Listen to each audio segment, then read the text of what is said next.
An example of how to set up a Facebook ad, and we're going to be using a wedding venue as an example for the setup.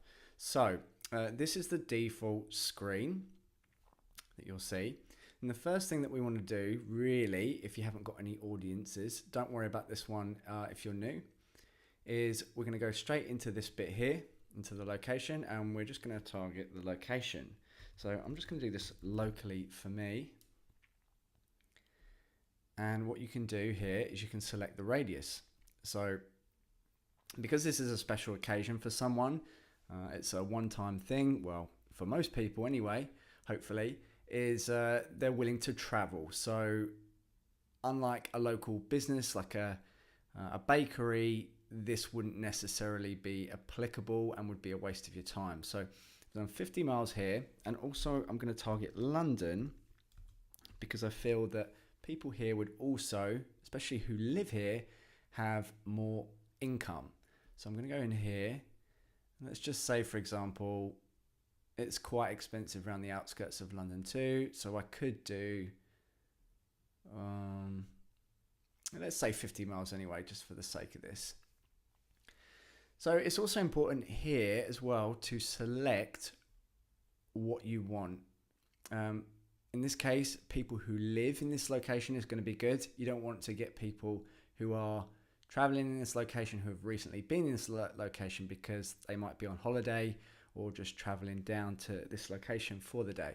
So people in this location, and then you've got your age range. Now, I would say that again, if you're a wedding venue that is a premium venue, maybe a luxurious place to get married, then I would say that you probably want to think about how much money is that person earning.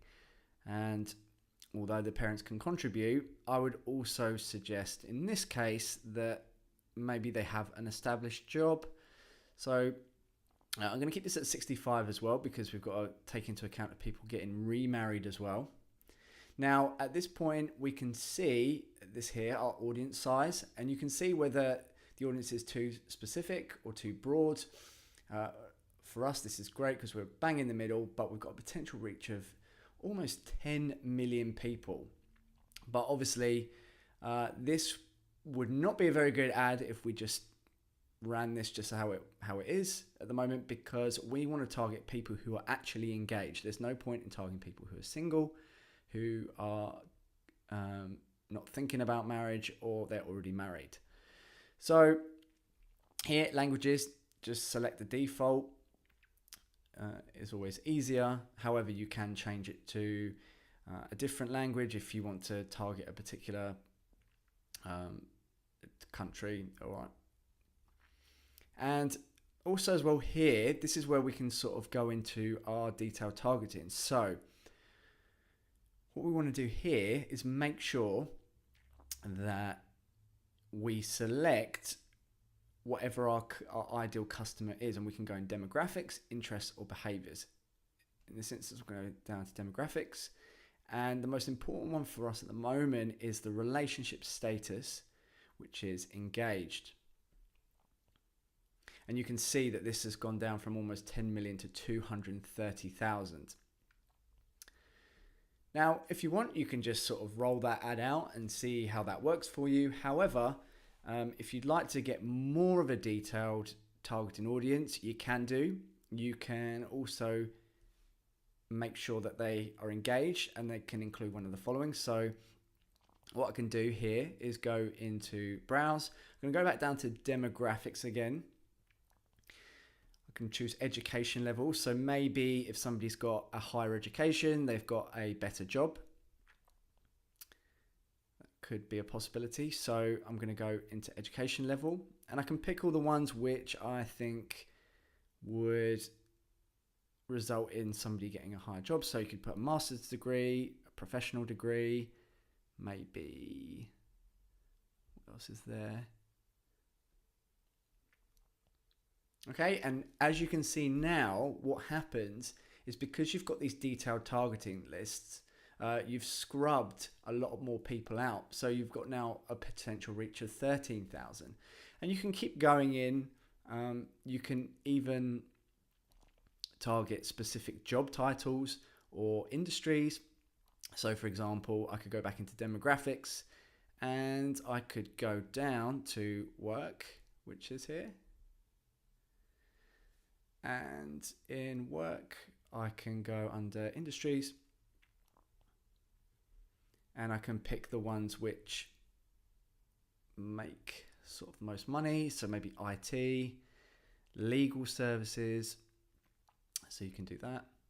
And as well, you can go as detailed as if you specifically know which job title that person falls under, you can go into work and job titles and you can search the job titles.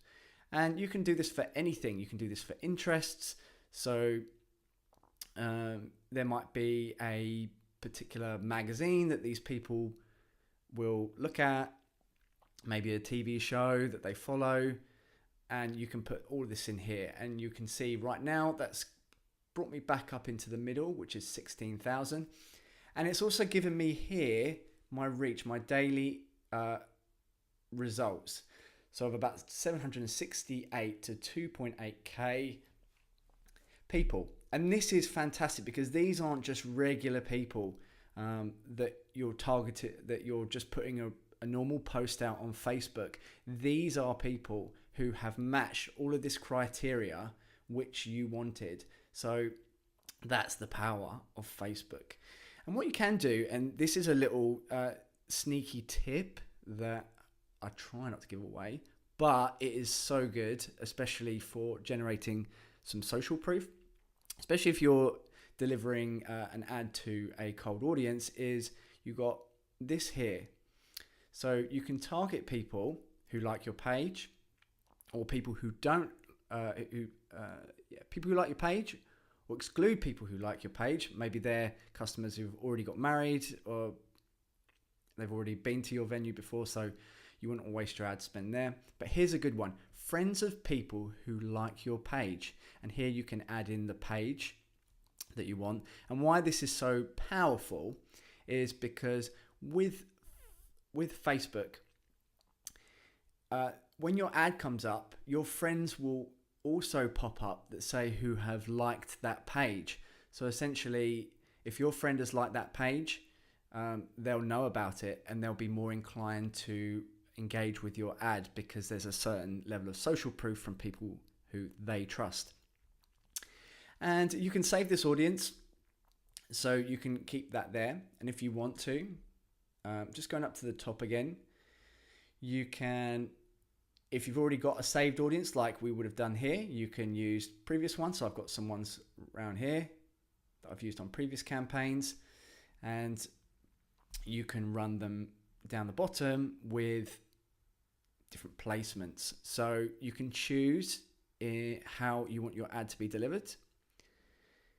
And so if you scroll down, you can see whereabouts your ad is going to be placed. For me, I tend to uncheck these, and I only really like to put them in the feeds or maybe in stream videos. I take off Instagram. I'll run those separately. And what we can do as well is, this is another little tip. You can choose whether you want to stream this to whether you want to show your ads to various devices, so Androids or iPhones or mobile devices. And this is a key one.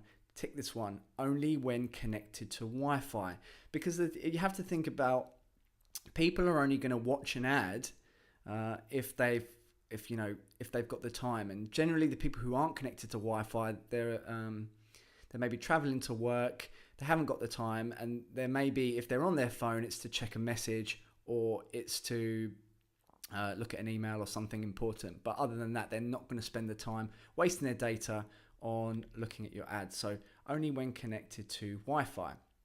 And then finally, what we've got down here is your budget.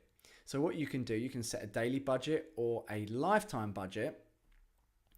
I like to go with a daily budget. And what you can do here, you can choose your start and end dates. You can choose when they run. You can give yourself a budget, so you can change this. So what I like to do for people starting off is just start with £5 a day.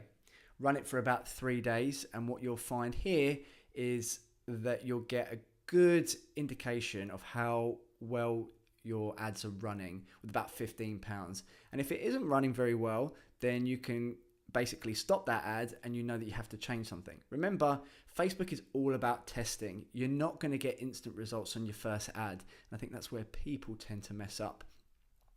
And again, you've got your delivery, how you'll be charged, and also about your scheduling. And once you've done that, you can press continue, and then it will go into actually adding your ad creative.